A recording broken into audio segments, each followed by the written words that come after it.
Saludos jóvenes, esta es la profesora Natalia Vargas de su curso de jurisdicción federal. Como les había indicado que les iba a estar preparando unas cápsulas que no deben durar más de 15 minutos cada una para facilitarles un poco la discusión del material. Les recuerdo, número uno, que esta cápsula no sustituye de forma alguna el que usted se lea el módulo. Usted tiene que leerse el módulo. Número dos, en estas cápsulas no vamos a discutir todo el módulo, es imposible. Simplemente tienen el propósito de ayudarles a ustedes con una guía para entender el módulo, ¿ok? Recuerden que las clases que vamos a ofrecer en las reuniones que vamos a tener, vamos a poder discutir el contenido de los módulos. Para el módulo número uno, para el primer módulo, nosotros hemos separado las fechas de septiembre 14 y septiembre 21 para discutirlos en una reunión que se va a celebrar a través de Collaborate Ultra de 7 a 8 y media de la noche. ¿Okay?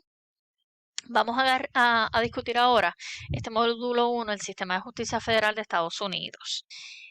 Tiene unos conceptos un tanto complejos de entender. Yo voy a tratar de explicarlos de la forma más sencilla que pueda. Y lo vamos a trabajar en conjunto. No se preocupen, jóvenes, que ninguno de ustedes se me va a quedar con dudas. ¿Okay?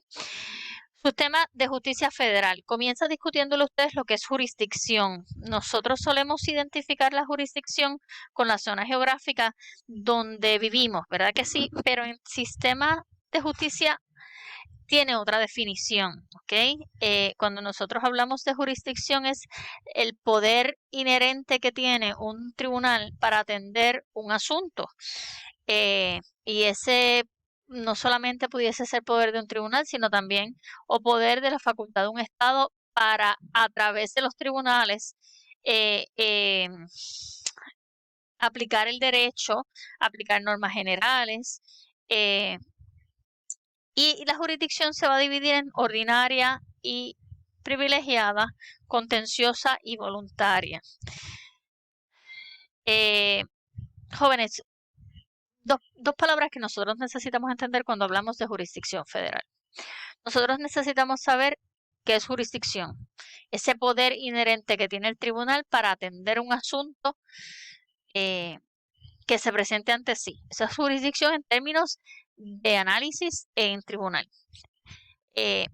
Ahora bien, ¿qué es competencia? Competencia es la forma en la que los tribunales, en este caso, que es de lo que estamos hablando, dividen esa jurisdicción para poder atender los asuntos. La forma más sencilla que yo se los pudiese explicar. Todos los jueces son jueces, pueden atender los asuntos, ¿verdad? Tenemos un juez federal que pudiese atender asuntos de divorcio, civiles, criminales, de daños. Pero en la práctica es más fácil asignarle una sala a ese juez y asignarle unos temas, unas materias que atender. Pues eso se hace con la competencia. Pero jurisdicción, ese poder inherente que tiene un tribunal para atender en un asunto. ¿Okay? Vamos a hablar brevemente de lo que es la constitución política de los Estados Unidos y el gobierno federal. Recordemos y refresquemos que la Constitución de los Estados Unidos de Norteamérica fue aprobada en 1789, que la Constitución del gobierno federal es la ley suprema del país y que ha sido enmendada por virtud de enmiendas. Usted escucha la primera, segunda, tercera, cuarta, quinta, sexta enmienda. Entonces, los Bill of Rights reconoce o recoge las primeras 10 enmiendas que se le hicieron a nuestra Constitución. La Constitución nos garantiza a nosotros los derechos fundamentales y nos protege, por ejemplo, jóvenes contra acciones inapropiadas del gobierno, contra incautaciones del gobierno sin el debido proceso de ley, nos confiere lo que es el debido proceso de ley, ¿verdad que sí? Bueno, pues la Constitución, cuando establece la forma y el sistema de gobierno que va a tener la nación, establece que nuestro sistema de gobierno va a ser un sistema de gobierno republicano Y cuando nosotros hablamos de sistema de gobierno republicano, nos podemos pensar que se trata como ahora mismo los partidos en Estados Unidos, el republicano y el demócrata. No tiene nada que ver con eso.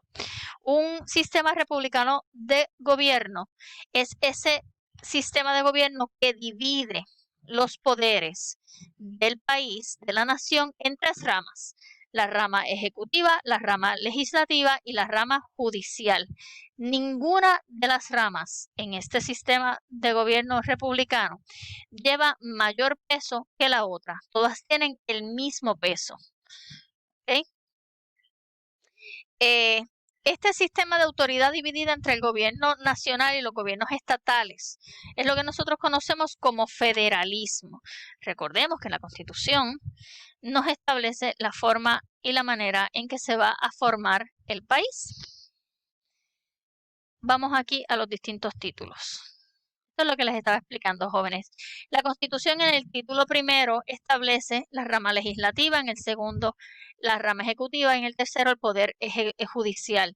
Es lo mismo que le digamos poder judicial, ejecutivo o legislativo, yo le llamo las ramas de gobierno. Estos tres poderes, jóvenes, mantienen el equilibrio de poderes. Es lo que nosotros conocemos como el sistema de pesos y contrapesos. ¿Okay? El Poder Judicial, que es de lo que nosotros estamos hablando en esta clase mayormente, tiene la autoridad para interpretar y decidir constitucionalidad de las leyes federales y resolver asuntos relacionados con las leyes federales. Vamos a hablar un momentito y brevemente sobre el Poder Legislativo. El Poder Legislativo en los Estados Unidos de Norteamérica está compuesto por el Congreso. Y el Congreso lo componen dos cámaras: el Senado y la Cámara de Representantes. El Senado está compuesto de 2 senadores por cada estado, quienes son elegidos por un periodo de 6 años. Ahora, la Cámara de Representantes es elegida cada 2 años y se establecen los miembros de cada estado en base a la población de ese estado. Para que un proyecto de ley se convierta en ley, el presidente, la rama ejecutiva, el presidente tiene que firmar ese proyecto, ese bill. Si el presidente veta el proyecto y dice, no, yo no lo voy a firmar en ley, no lo voy a convertir en ley, pues aún así se podría convertir en ley. ¿Cómo? Pues si 2/3 partes de ambas cámaras, de Senado y la Cámara de Representantes, lo tomaran en reconsideración y lo aprobaran, ese proyecto se convertiría en ley aún sin la firma del presidente. ¿Okay?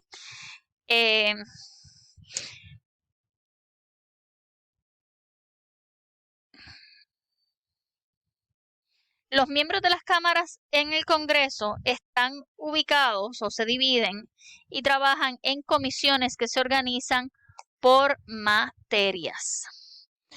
Vamos por aquí brevemente al Poder Ejecutivo. El Poder Ejecutivo es elegido cada 4 años, es el presidente y por virtud constitucional solamente puede ejercer su mandato por 2 periodos consecutivos, o sea, 2 periodos de 4 años, 8 años. Este año 2020 es un año eleccionario en Estados Unidos y nosotros, los ciudadanos de los Estados Unidos de América, van a poder seleccionar al nuevo presidente. Una vez elegido ese presidente, el presidente va a nombrar su gabinete y ese gabinete que conforman los secretarios, ¿no? El secretario de Salud, de Comercio, de Estado, pues todos esos secretarios que conforman el gabinete del presidente tienen que ser confirmados por la mayoría del Senado. Entre uno de los puestos importantes que tiene el presidente, que nombra el presidente, es el Procurador General, que es el jefe del Departamento de Justicia o Department of Justice, DOJ, y está a cargo de todas las persecuciones en materia penal, de representar los intereses jurídicos del gobierno en materia civil, de administrar el Buró de Penitenciaría de Cárceles, el BOP, el FBI, los servicios de alguaciles federales, el INS, Pero es bien importante que nosotros recalquemos que el Departamento de Justicia no desempeña ningún rol en la administración o asignación presupuestaria de los tribunales. Vamos a ir aquí brevemente a hablar del Poder Judicial. El Poder Judicial es la rama de gobierno que son, le llaman los guardianes, los custodios de la Constitución. ¿Por qué, jóvenes? Porque determinan e interpretan hechos e interpretan el derecho para resolver disputas legales. Los tribunales no promulgan las leyes. Vamos a recordar que la rama legislativa es quien promulga las leyes. Los tribunales tampoco tienen autoridad para hacer cumplir las leyes. Quien hace cumplir las leyes en nuestro sistema republicano de gobierno es el Poder Ejecutivo. Los Founding Fathers o los forjadores de la Constitución buscaban y consideraban que mantener un poder judicial independiente era necesario para asegurar la imparcialidad y justicia para todos los ciudadanos de Estados Unidos. Una de las maneras en las que se mantiene esa individualidad es que, por ejemplo, los jueces federales son nombrados por un periodo de tiempo y mientras estén nombrados, son nombrados vitaliciamente, mientras estén trabajando no se les puede rebajar su salario y eso busca darle las garantías para que el Poder Judicial se mantenga independiente y pueda resolver libre de presión política, de presión económica. ¿Okay? Vamos a este tema de la Constitución Política de Estados Unidos y el papel que los tribunales federales juegan o tienen en el Congreso de los Estados Unidos. Jóvenes, los tribunales federales y el Congreso. El Congreso tiene 3 deberes básicos de conformidad con la Constitución. Autoriza la creación de los tribunales federales inferiores a la Corte Suprema. ¿Por qué? La Corte Suprema es el único tribunal constitucional. Está definido y establecido en la Constitución. Mediante proceso de confirmación y nombramiento, el Senado determina cuáles son los candidatos propuestos por el presidente para ser confirmados como jueces federales. Y el Congreso aprueba el presupuesto y asigna los fondos para que el Poder Judicial funcione. En una nota aparte, el presupuesto del Poder Judicial es una ínfima parte del % del monto total del presupuesto federal. Yo voy a detener aquí esta cápsula para poder discutir en la próxima los tribunales federales y el Poder Ejecutivo. Por favor, manténganse leyendo los módulos. Espero que esta cápsula les haya servido de provecho.